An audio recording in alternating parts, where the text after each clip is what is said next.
The following program is being brought to you on the Voice America Business Channel. For more information about our network and to check our additional show hosts and topics of interest, please visit voiceamericabusiness.com. The Voice America Talk Radio Network is the worldwide leader in live Internet talk radio. Visit voiceamerica.com. The views and ideas expressed on the following program are strictly those of the host or guests and do not necessarily reflect the views and ideas held by the Voice America Talk Radio Network, its staff, and management.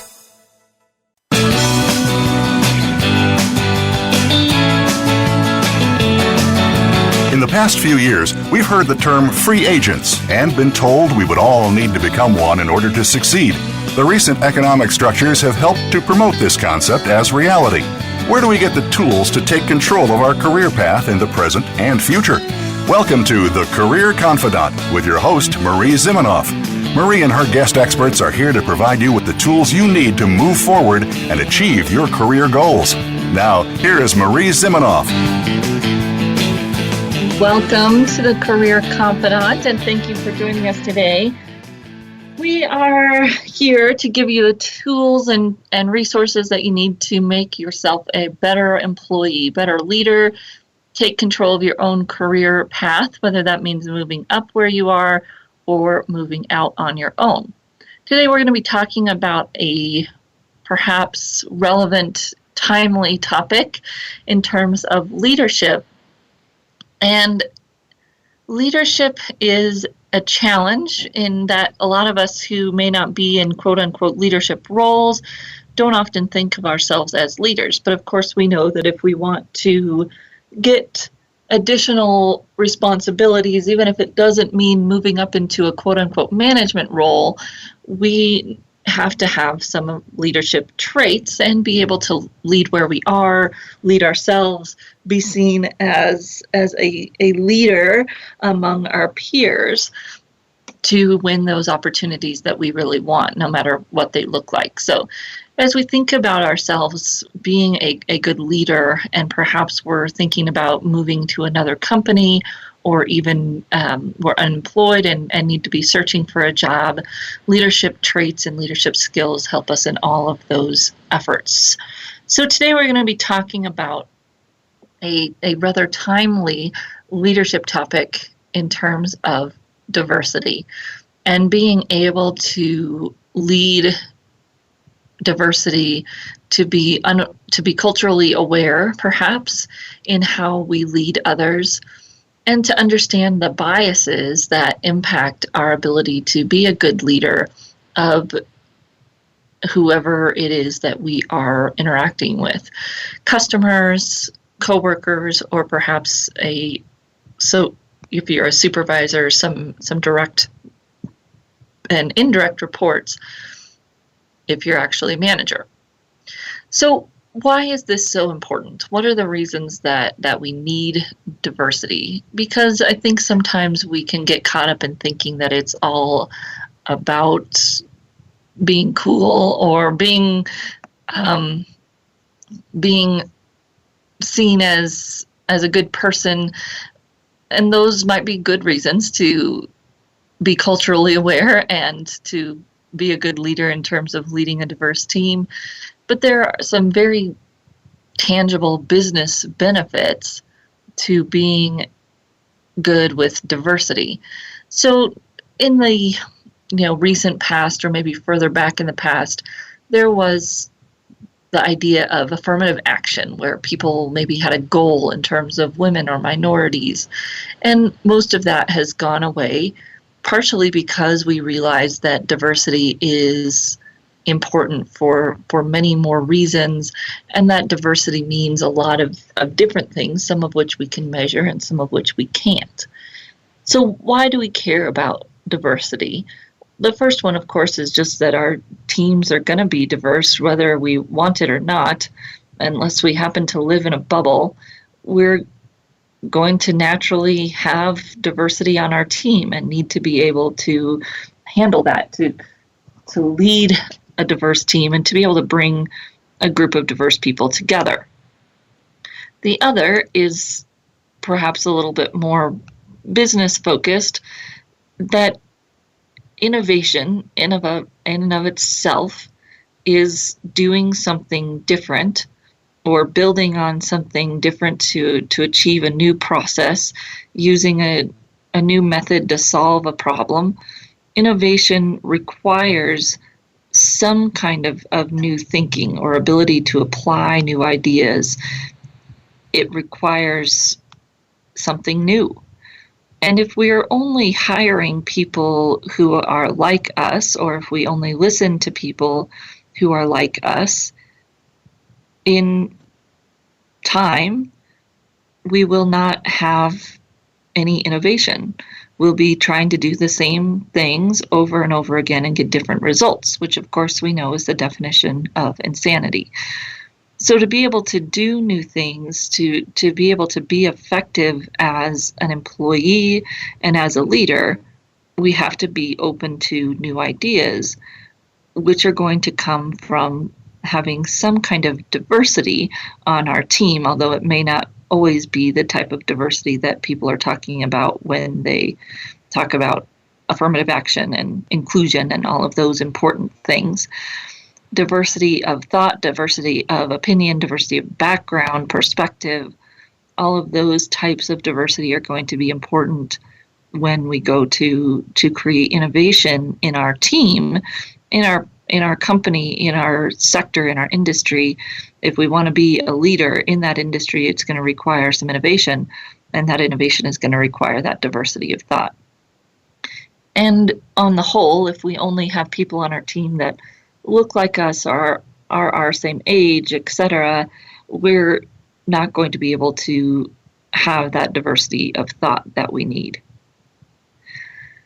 The other reason for diversity, of course, is that we want to have some kind of succession plan. We want to have new leaders that we're growing. We want to be able to grow our people. And if all of our people are like us, they're going to need the same things out of work. For instance, if they're all the same age, it may be hard to grow someone because everyone's happy where they are, or already looking for retirement, or everybody's young and has the same amount of experience. Whatever it might be that gets in our way, if we're really trying to build a team that has different strengths and different interests, as well as different flexibilities in terms of how they work and where they're looking to go with their career, we're going to have some diversity on that team. I've been working with a few different organizations recently who are interested in coaching up new leaders, and find it interesting that in almost all of these organizations, there are some struggles with diversity leadership coming from the top. Interestingly enough, even in a global company where the managers come from different countries, they still tend to have the same issue of hiring people who are like them in certain ways, whether that be age or philosophy or experience, and they end up turning off certain populations of their team because their inability to recognize where they are falling short, where they're pushing the entire team to be like them. And in the extreme of that situation, have even one organization whose leaders repeatedly tell upcoming leaders that to be successful in an organization, they have to be a pretty specific way. In that organization, it's pretty stereotypical white male leader, what you would consider of a CEO or a CFO in a very traditional, big, huge business that look and feel not necessarily white male, but that archetype of always professional, always in a suit, always knows exactly what to say, never smiles, never laughs. God forbid you have a personality. This organization's leaders all shared that same outlook, and to be successful in that organization, they are clear with others that that is how they need to be when they are working within the organization. And of course, there's some good things and some bad things to that. So thinking about diversity, what does diversity actually mean? So in its broadest sense, different backgrounds and perspectives bring those new ways of ideas, knowledge, new ways of doing things. So teams with all the same background can get kind of narrow. And when you get a little broader, you get more perspectives, approaches, a different knowledge base that people can come together and create a different way of doing things and a different way of going about things. So interestingly enough, there's some hiring practices specifically that get in the way of diversity. One of them is this idea of fit. When most companies think about fit, they're going to automatically think of people who are like them. People that they would hang out with on a regular basis are going to be probably pretty similar to them unless they've really gone through some of the processes that we're going to talk about in this show here a little bit later today. And so you get this idea of, well, we're hiring for fit, but what is fit? What do you mean by that? Because if you don't define that, what happens is that you end up hiring a lot of people who look like you. For example, one company that we won't call them out by name, but one company hires for fit. In fact, one of their main questions an interviewer is supposed to ask themselves after an interview is, would you want to spend a weekend with this person? Would you want to go away to a company retreat and have to spend the weekend with this person? Most of the time, when you think about the answer to that question, it's going to perpetuate you wanting to hire people who are like you. We tend to be more comfortable with people who are like us, who are from the same areas, from the same background. And so you don't get much diversity. In this company, they had a goal to diversify their hiring and have struggled to reach that goal to be more diverse. Their company continually hiring new classes of individuals that are still the same because of this idea, and they haven't really dug in deep enough to understand what they mean by fit for it to move away from people hiring people that look like, sound like, are like them in key ways. This is pretty natural tendency of most leaders to hire people that are like them, to hire people that think like them. The assumption is that that'll make things easier. If you'll get along with this person, you can get more done. What you end up having is a room full of yes men or yes women, and that really doesn't do you much good. So we're going to take a short break and come back and talk about some of the ways that you can avoid falling into that trap, some of the ways that you can be a better leader, better coworker in working with diverse organizations, diverse teams. So we will be back in just a few minutes.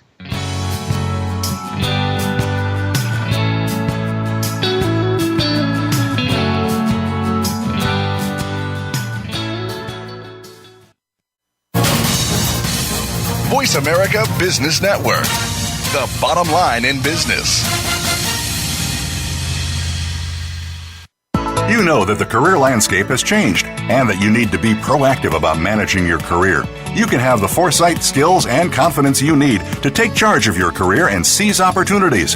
A strategic advantage and career expert, Marie Zimenoff has helped thousands of leaders like you get focused, get found, and get hired. Visit getcareersmart.com to find out more. That's getcareersmart.com or call 800-521-2080 to schedule your complimentary consultation. How is your work-life balance? In most businesses, no matter where you are positioned, there is always room for improvement. If you're an executive, learn insight about your business. Are you an employee? Learn how to better work with your team. Even if you're not in business, you can learn where your strengths and weaknesses can be played to their best potential. The Work-Life Balance with host Rick Morris can be heard live every Friday at 5 p.m. Eastern Time, 2 p.m. Pacific Time on the Voice America Business Channel. Do you feel overwhelmed by money? Not how much you have, but how to talk about it? We face financial decisions every single day that can change the game for us. Listen for Making Money Fun with Shanna Tinjum. You'll learn more about what you can do with your money and ultimately what it can do for you. Don't cower under a rock about investing in personal finance. Talk about it with your family, your friends, and more. Listen every Friday at 3 p.m. Pacific Time, 6 p.m. Eastern on the Voice America Business Channel. From the boardroom to you, Voice America Business Network.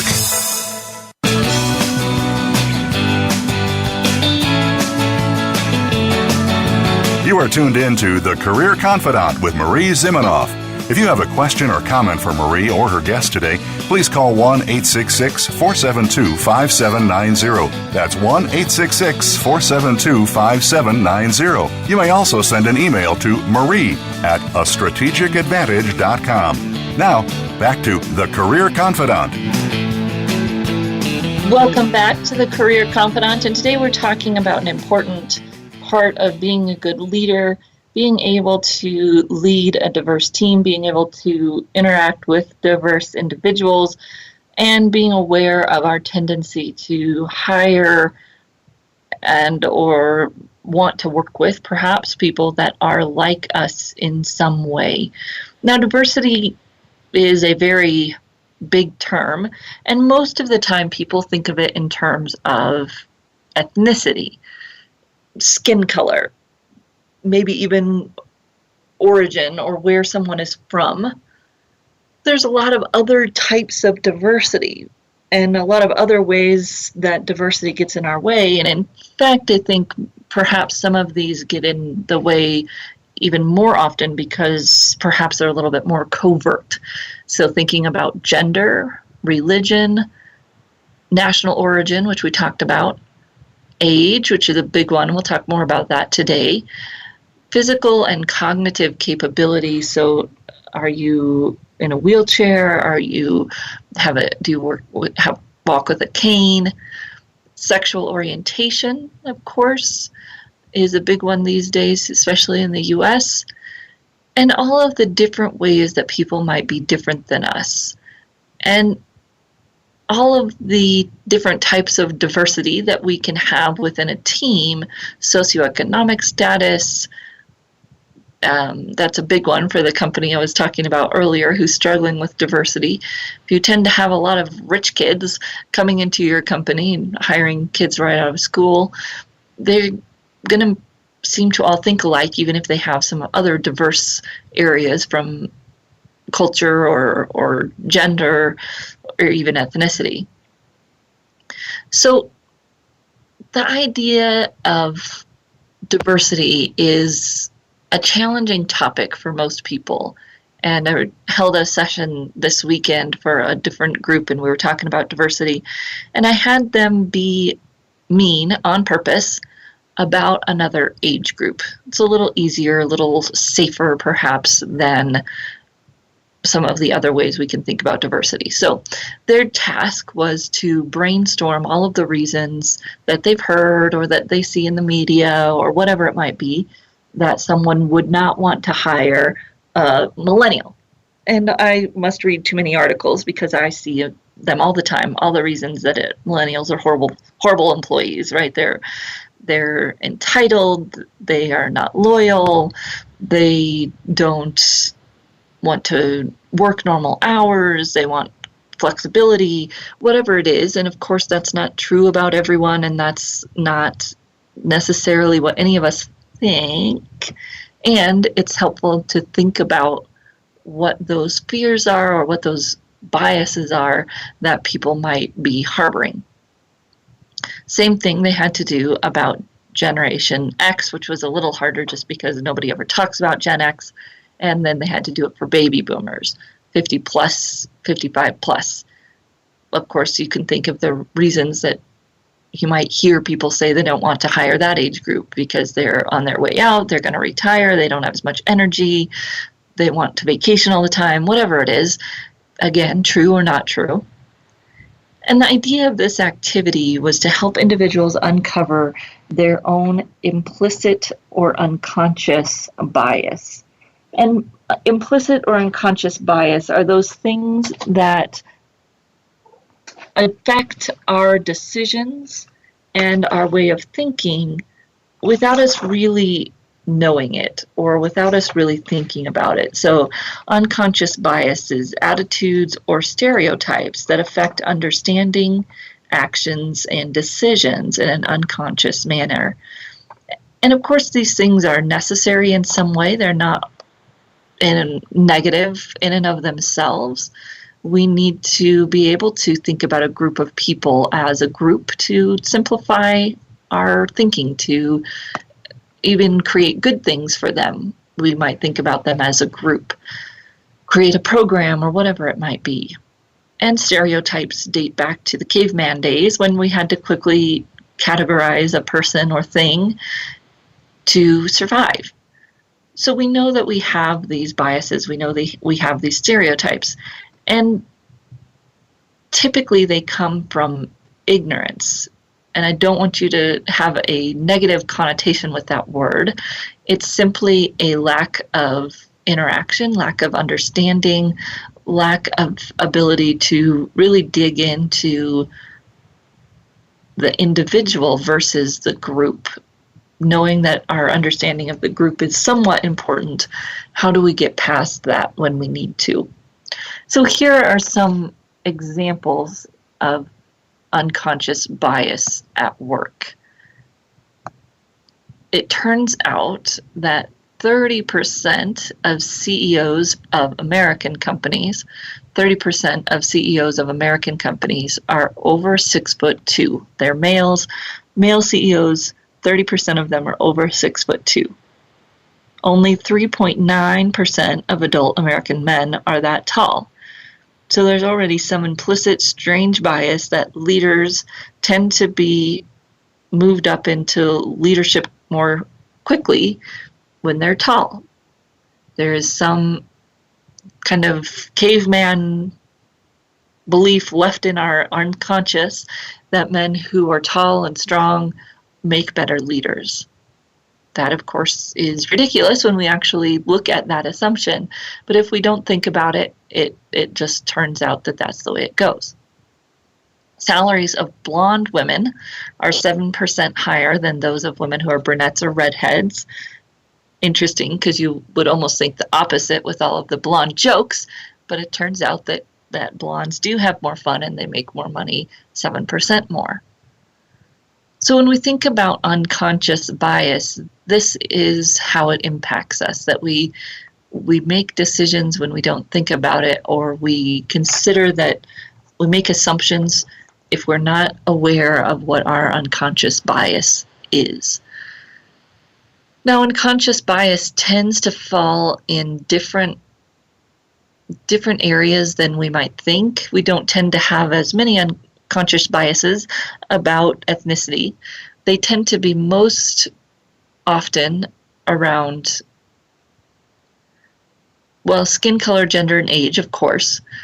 But then we have height and weight, especially weight in our hyper diet culture, introversion and extroversion. So we tend to think that someone's not going to be a good leader if they're one or the other, depending on what our bias is.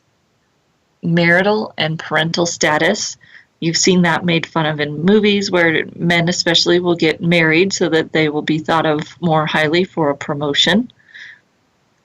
Parental status might be one way or the other, a company discriminating against a woman without, again, and this is an unconscious bias, not promoting them because they have children, or perhaps even the opposite.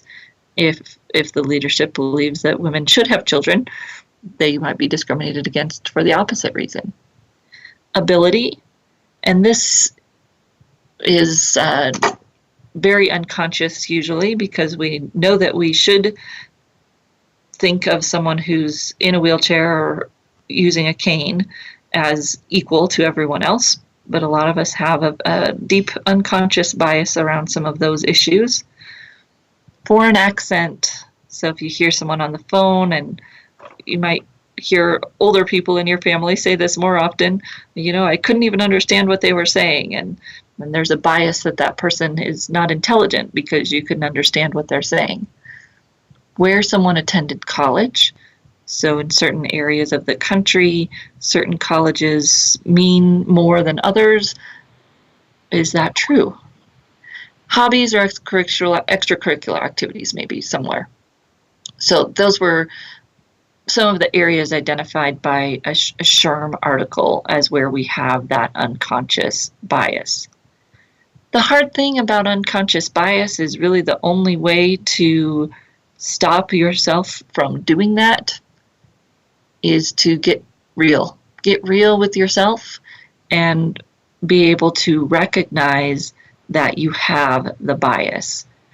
This is not necessarily a bad thing if we can recognize it, and it doesn't mean that we're a bad person or that we're doing it on purpose.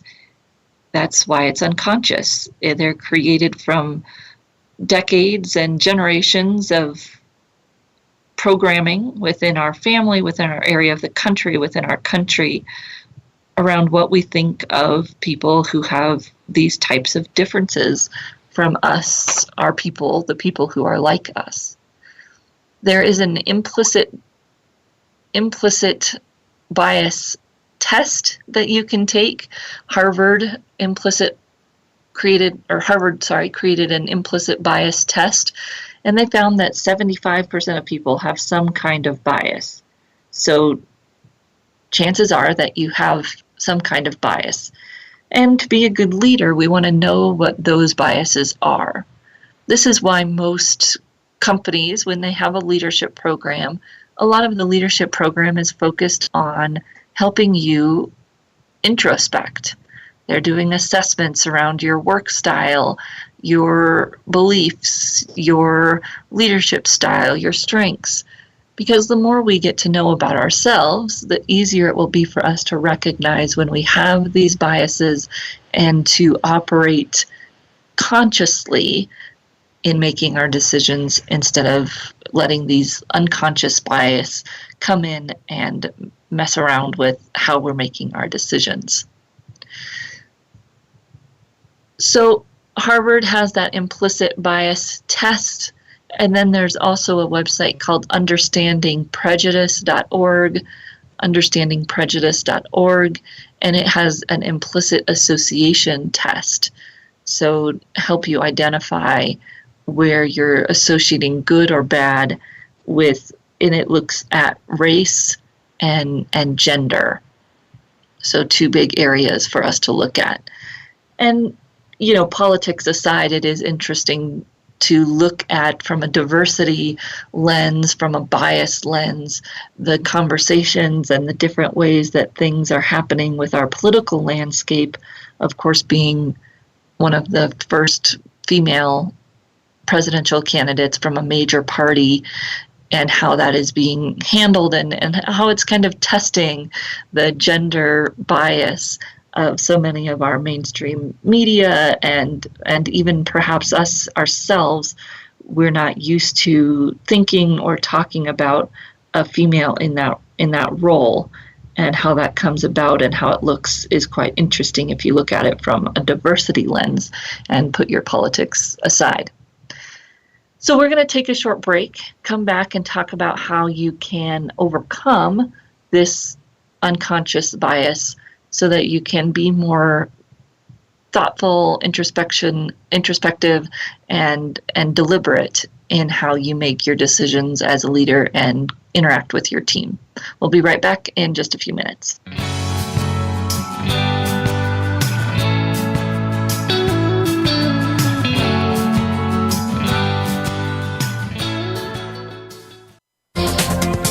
The business community's first choice in Internet Talk Radio. Voice America Business Network. You you know that the career landscape has changed and that you need to be proactive about managing your career. You can have the foresight, skills, and confidence you need to take charge of your career and seize opportunities. A strategic advantage and career expert, Marie Zimenoff has helped thousands of leaders like you get focused, get found, and get hired. Visit getcareersmart.com to find out more. That's getcareersmart.com or call 800-521-2080 to schedule your complimentary consultation. Tune in to The Soul of Enterprise, Business in the Knowledge Economy, with co-hosts Ron Baker and Ed Kless. Ron and Ed will show you how to recognize that wealth is created by intellectual capital. It's all in the possibilities that we can create and that are created for us. These possibilities are destined to be discovered by human imagination and through the service of others, creating a brighter future for all of us. The Soul of Enterprise is heard live every Friday at 1 p.m. Pacific Time, 4 p.m. Eastern on the Voice America Business Channel and simulcast at the same time on the Voice America Variety Channel. Are you a business innovator or are you just sitting on the sidelines? Tune in every week for Coffee Break with Game Changers, presented by SAP. Host Bonnie D. Graham talks to a cross-section of the movers and shakers who are leading by example. They will share best practices and innovative ideas to keep you thinking and moving along with the best. Join us for Coffee Break with Game Changers, presented by SAP, Wednesday mornings at 11 a.m. Eastern Time, 8 a.m. Pacific Time on the Voice America Business Channel. Voice America Business Network, the bottom line in business.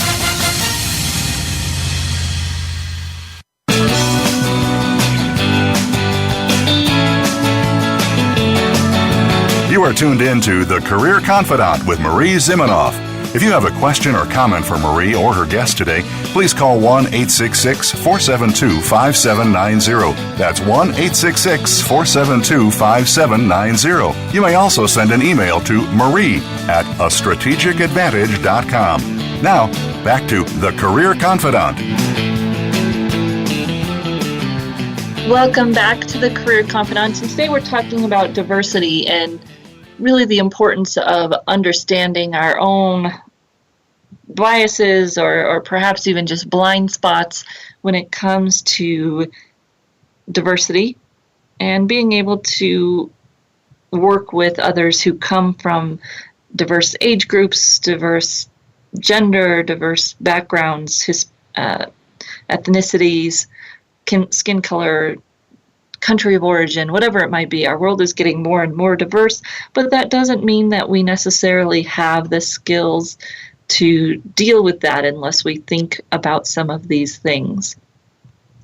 One of the perhaps light-hearted areas of diversity that often gets in people's way and can be easily resolved is work style.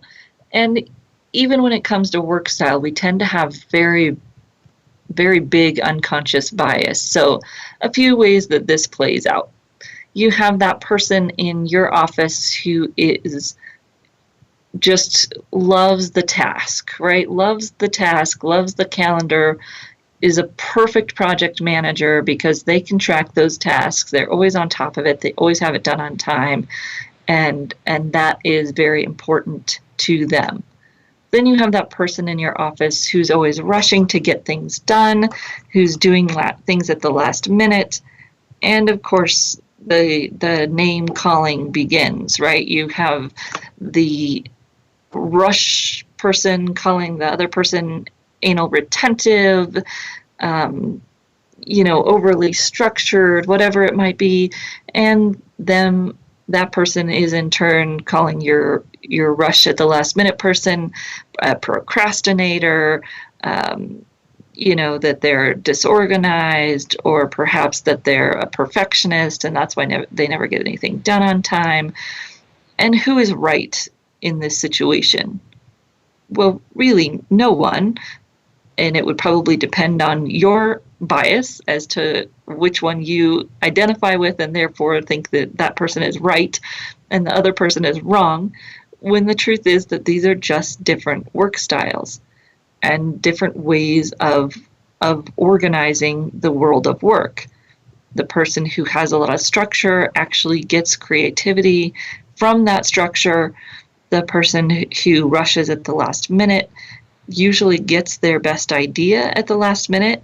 And if you tried to make them do it earlier or put them in a structure, too much of a structure, you would lose that opportunity to capture that creativity, because that just isn't how their brain works. Whereas the person who is structured may seem like they're not being creative, but that structure actually does enhance their creativity. The sparks start to fly, fireworks, whatever you want to call them, when you put these two people together to work together and they don't think about or are not prompted to think about how their different work styles are going to work together.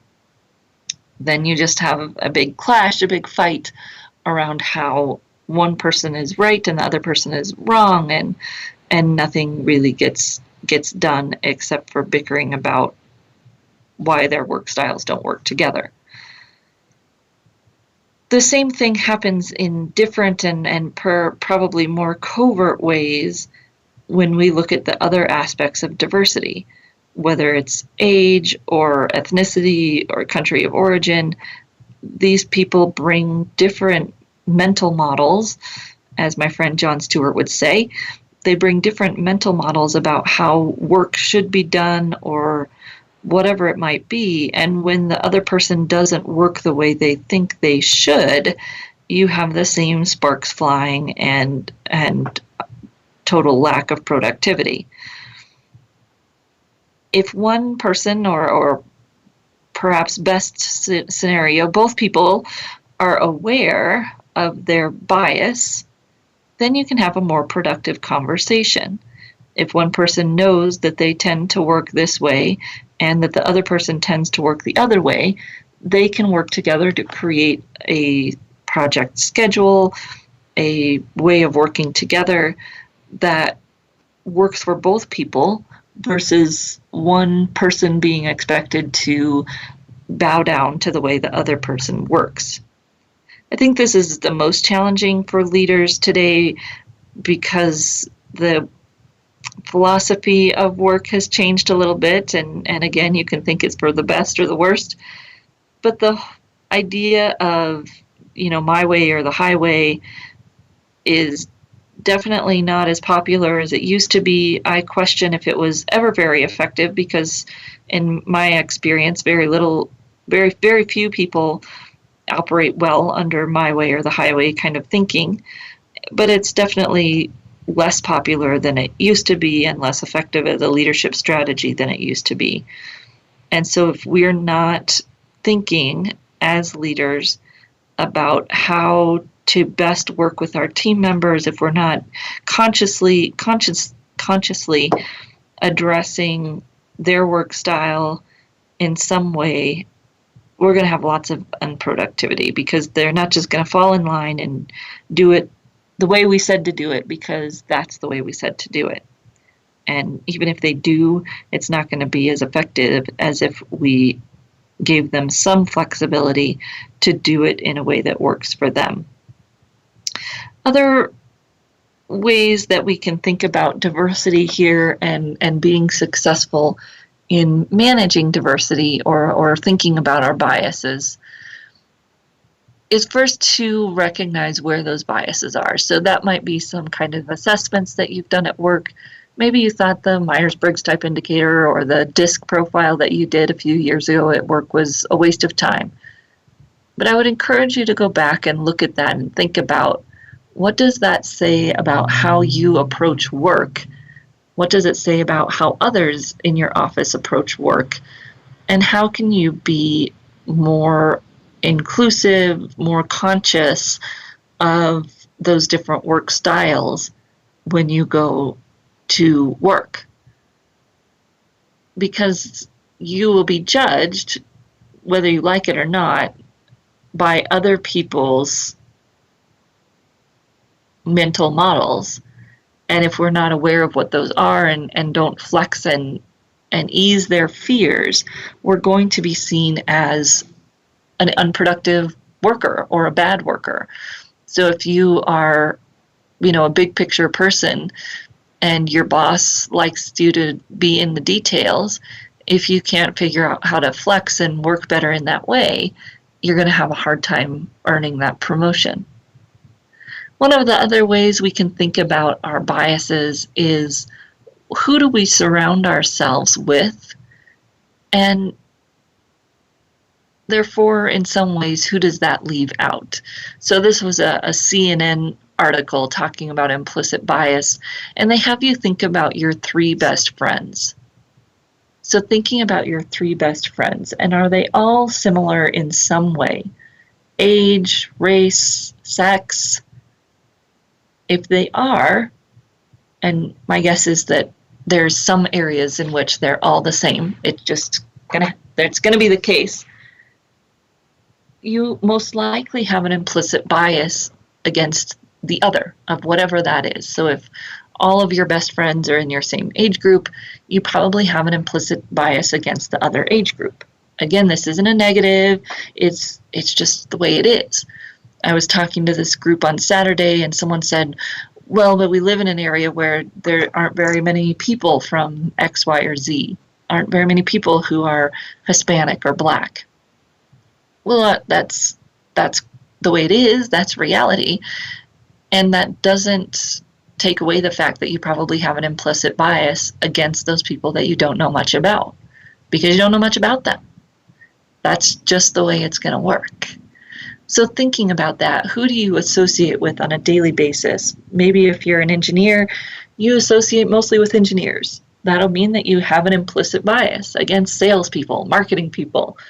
If you're typically with engineers that have a degree, you might have a bias against people that don't, or people that don't have a degree from a certain type of school or type of program. And just recognizing that is important. It doesn't make you a bad person. And if we try to sweep it under the rug with some of those excuses of, well, there aren't that many of X, Y, or Z around, well, that's okay. You're not a horrible person because you don't hang out with people who are X, Y, or Z. It's simply an understanding that because you do not, you will have some bias. And if we can recognize that and not be afraid to recognize that, we'll be a much better leader. The next question they had you ask yourself was, do we automatically exclude certain neighborhoods or places we might live or send our kids to school? So this is probably going to impact most people in socioeconomic status, right? You don't want your kids to go to school in a poor school area. You don't want your kids to go to school over here, over there, because of X, because of Y. Those are implicit biases. And thinking about that, recognizing that, can help us be better leaders. Would we only date a certain type, or would we only think our kids should date a certain type? Or can we only visualize them dating a certain type? This may go back to the fact that there's limited diversity where you live or where your kids live. But again, it indicates the opportunity for an implicit bias. Do you have a gay friend or a Black doctor? When we think about those things, it's hard to say whether it's linked to a hidden bias, but it may point out the fact that we only have one person in our life that is gay, Black, from India, from Japan, whatever it is. And so we're going to have a bias there, perhaps more wrapped up in our relationship with that one person, good or bad, and want to be able to recognize that. So we've recognized our bias. We're thinking about all the different ways that we might be harboring bias. We're going to come back here and finish up this show with some very practical, tactical ways to avoid biased behavior so that you can be a better leader, a better employee, better team member, and earn those promotions and grow in your career. So we'll be right back in just a few minutes.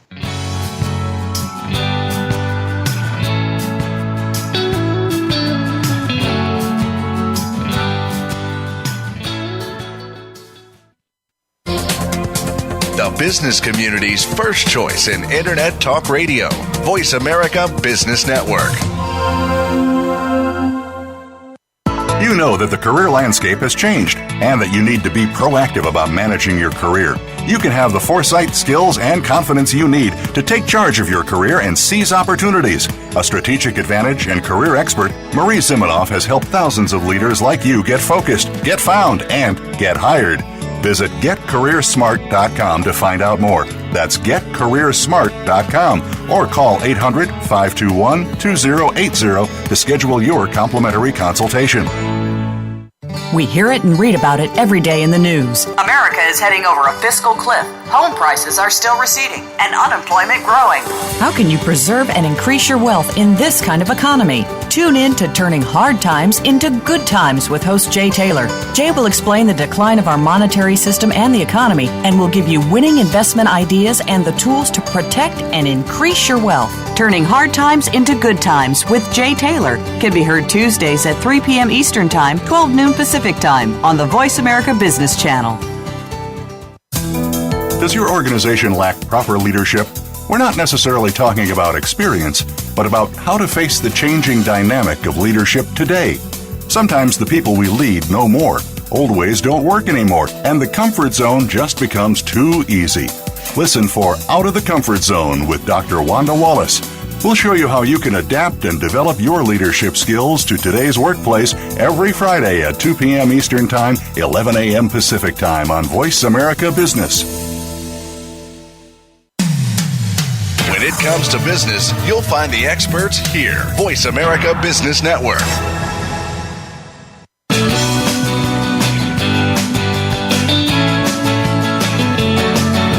You are tuned in to The Career Confidante with Marie Zimenoff.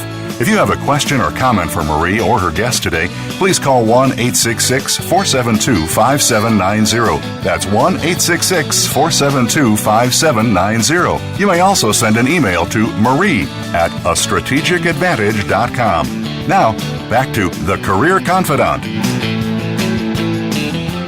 Welcome back to the Career Confidante. This is Marie Zimenoff, your host, and today we've been talking about diversity, the importance of being able to recognize our bias so that we can be better leaders of diversity and really be more effective working in teams, leading them or otherwise.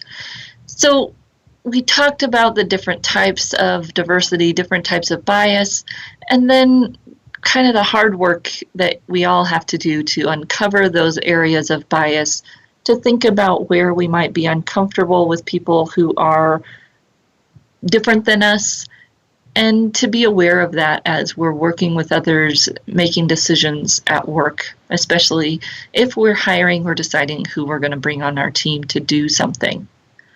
So tips for avoiding biased behavior, and this is coming from that SHRM article.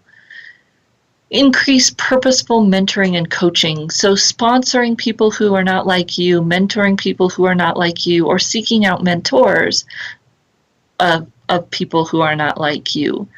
And really taking the opportunity to get to know someone more in depth that might be different than you, that might be one of those areas where you struggle.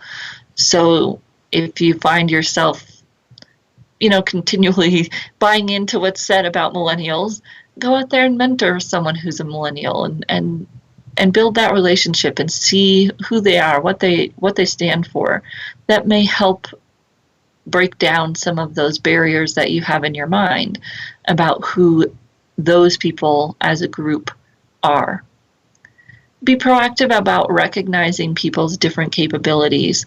So looking at the individual as an individual, getting past the stereotype, useful and powerful as it may be in its own way, getting past that and really recognizing the individual for their capabilities.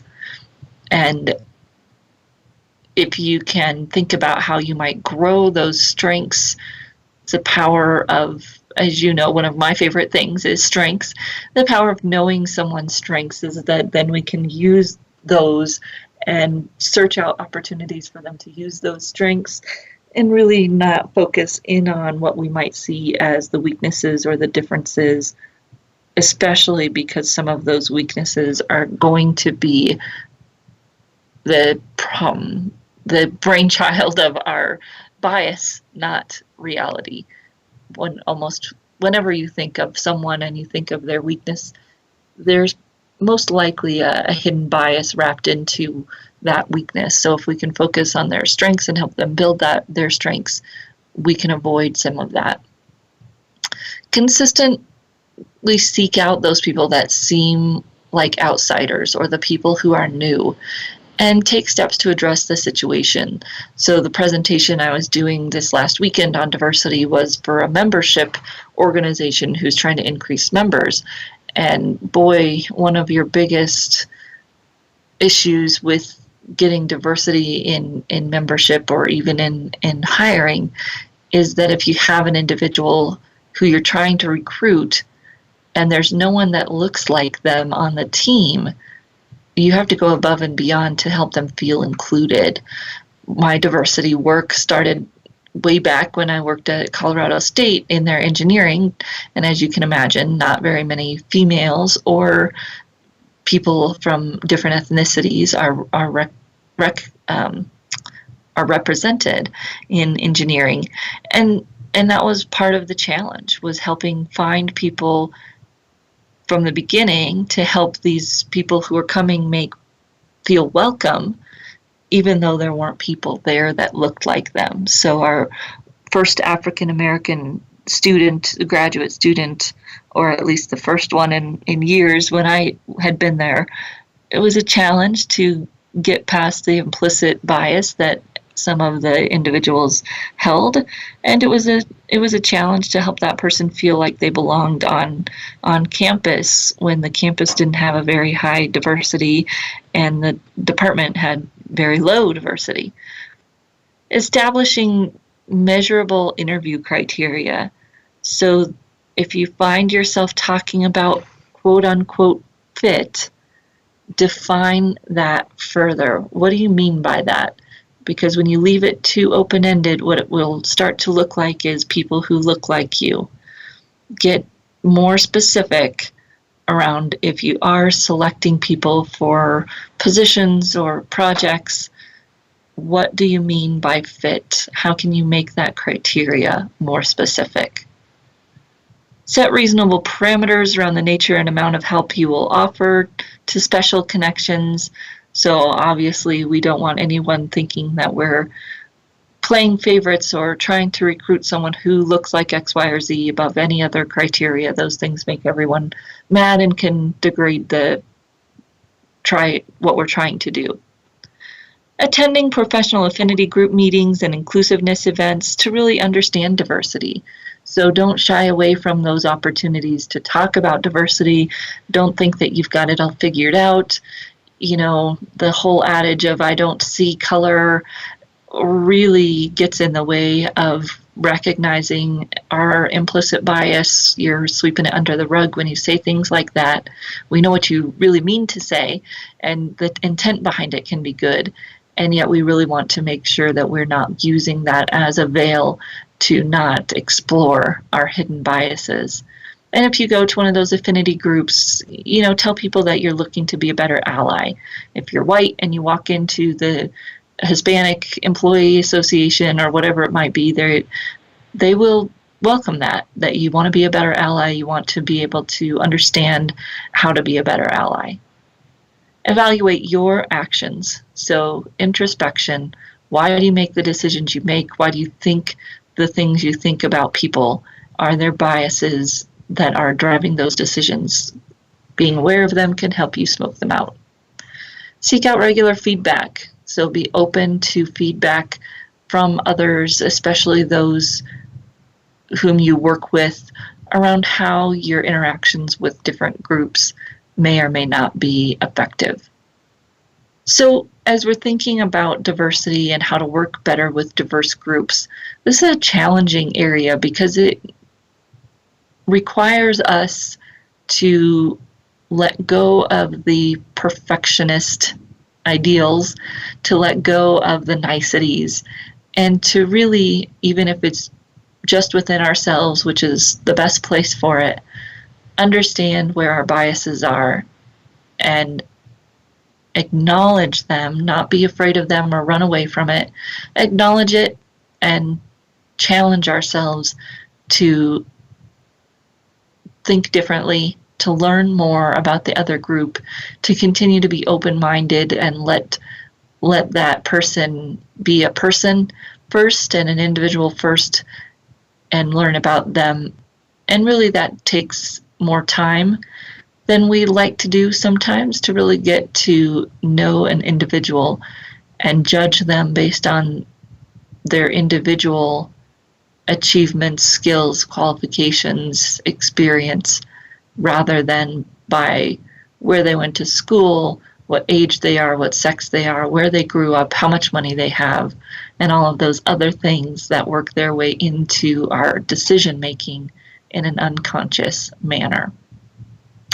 We are going to be back again next week here on the Career Confidant, as always, covering another great topic to improve your leadership or work skills so that you can improve yourself. If you have any questions for us, you can always reach out to me at Marie, M-A-R-I-E, at astrategicadvantage.com. And if you're a career professional who's interested in coming on to the show, you can also always reach out to me at Marie at careerthoughtleaders.com or Marie at astrategicadvantage.com. And happy to share with you our process for getting folks on the show to share their expertise with our listeners. So we will be right back here again next week for the Career Confidant.